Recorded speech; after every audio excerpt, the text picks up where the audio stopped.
साधक प्रश्न करता है, क्या निवृत्ति मार्ग वाले भक्त तथा जिज्ञासुओं से संसार को कुछ भी लाभ नहीं? क्या वे केवल अपने स्वार्थ में ही लगे रहते हैं? इस पर स्वामी शरणानंद जी महाराज कहते हैं, गहराई से देखो, जीवन की आवश्यकता क्या है। प्रत्येक मानव में क्रिया, भाव तथा ज्ञान तीनों प्रकार की शक्तियां हैं। क्रिया शक्ति की आसक्ति उसी समय तक रहती है जब तक विषयों से पूर्ण विराग नहीं होता। विषय विराग होते ही क्रियाजन्य रस का कुछ भी मूल्य नहीं रह जाता। जो प्राणी विषयों में आसक्त है, उनको उन्नति की ओर जाने के लिए विश्व की बाह्य क्रियाओं से सेवा करना परमावश्यक है, क्योंकि जो दूसरों के दुख से दुखी नहीं होता वह अपने निजी दुख से बच नहीं सकता, क्योंकि विश्व स्वरूप से एक जीवन है। दुखियों के होते हुए दुखी ना होना यह सर्वदा असंभव है। अतः विश्व के साथ एकता का भाव रखना आवश्यक है। परंतु जब हम केवल शरीरजन्य व्यापार अर्थात इंद्रियों की क्रियाओं से दुखियों का दुख मिटाने में सफल नहीं हो पाते, तब इंद्रियों की क्रियाओं से ऊपर आने के लिए मजबूर हो जाते हैं और फिर भाव की पवित्रता से दुखियों के भाव को पवित्र करने में लग जाते हैं। परंतु भाव ज्ञान के अनुसार ही होते हैं, अतः यथार्थ ज्ञान के बिना पूर्ण पवित्र भाव नहीं हो सकते और भाव की पवित्रता के बिना क्रिया में पवित्रता नहीं आ सकती। अपना तथा दूसरों का सुधार करने के लिए पूर्ण ज्ञान आवश्यक है। ज्ञान के अनुसार भाव और भाव के अनुसार क्रिया स्वाभाविक हो जाती है। ज्ञान की पूर्णता होने पर भाव और क्रिया बंधन में नहीं डाल सकते। जिस प्रकार सूर्य से अनंत आँखें देखती हैं, किंतु सूर्य को अभिमान नहीं होता कि मैं दिखलाता हूँ, अथवा फूल के खिलने से स्वयं गंध फैलती है, परंतु बेचारा फूल यह प्रकट नहीं करता कि मैं गंध फैलाता हूँ। उसी प्रकार तत्ववेत्ताओं से अथवा परम भक्तों से विश्व का कल्याण स्वयं होता है।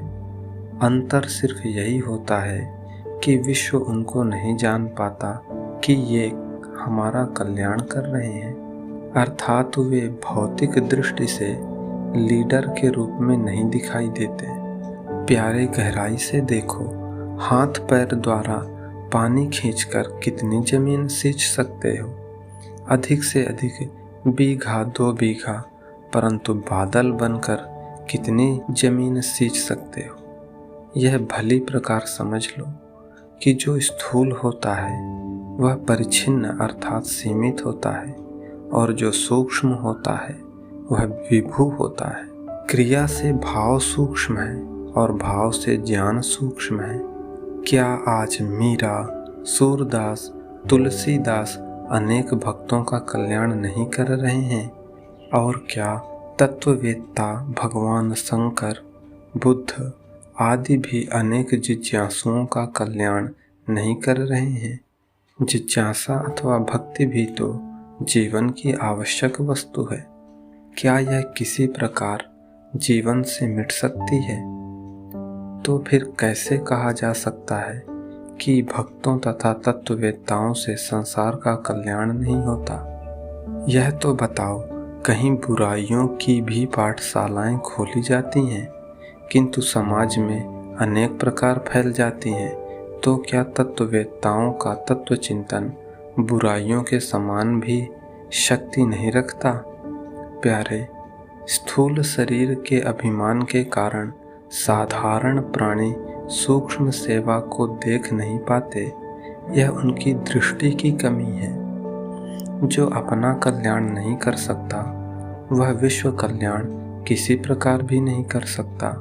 अपना कल्याण ही विश्व का कल्याण है और विश्व का कल्याण ही अपना कल्याण है, क्योंकि दोनों ही स्वरूप से एक हैं। व्यक्तित्व का अभिमान लेकर उतना सुधार नहीं कर सकते जितना विश्व का अभिमान लेकर विश्व का सुधार कर सकते हो। विश्व के साथ सच्ची एकता अनुभव करने के लिए बाह्य प्रवृत्ति का त्याग अनिवार्य है। तो फिर निवृत्ति मार्ग व्यर्थ कैसे हो सकता है? समाज के सभी बड़े बड़े सुधारक वे ही हुए हैं जिनके जीवन में निवृत्ति प्रधान थी।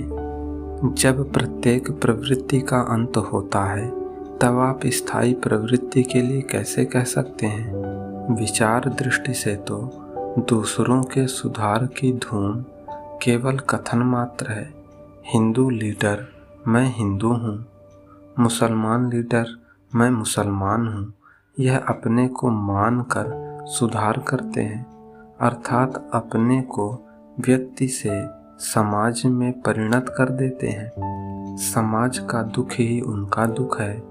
वे बेचारे निरंतर अपना दुख मिटाने के लिए प्रयत्न करते हैं। यह बात सिर्फ देखने मात्र को है कि वे दूसरों का सुधार करते हैं। जो नेता अपने को मानव मानते हैं वे विश्व के मानव के साथ अपने को अभेद करते हैं। यद्यपि वे बेचारे सामाजिक संकीर्ण क्षेत्र के नेताओं से अवश्य महान हो जाते हैं, परंतु तत्ववेत्ताओं से तो अल्प ही रहते हैं, क्योंकि तत्ववेत्ता तो विश्व को अपना स्वरूप जानकर केवल मानकर नहीं अपना कल्याण करता है। अतः तत्ववेत्ताओं से ही संपूर्ण विश्व का कल्याण हो सकता है। तत्वविद होने के लिए निवृत्ति आवश्यक है। निवृत्ति की तैयारी के लिए सेवा भाव अर्थात दुखियों के दुख से दुखी होना अनिवार्य है, क्योंकि जिसका हृदय दुखियों के दुख से हरा भरा नहीं रहता वह विषयों की आसक्ति त्यागने में असमर्थ है। अतः दुखियों की सेवा का फल विषय विराग है। विषय विराग होने पर भक्त तथा जिज्ञासु का जीवन आरंभ होता है।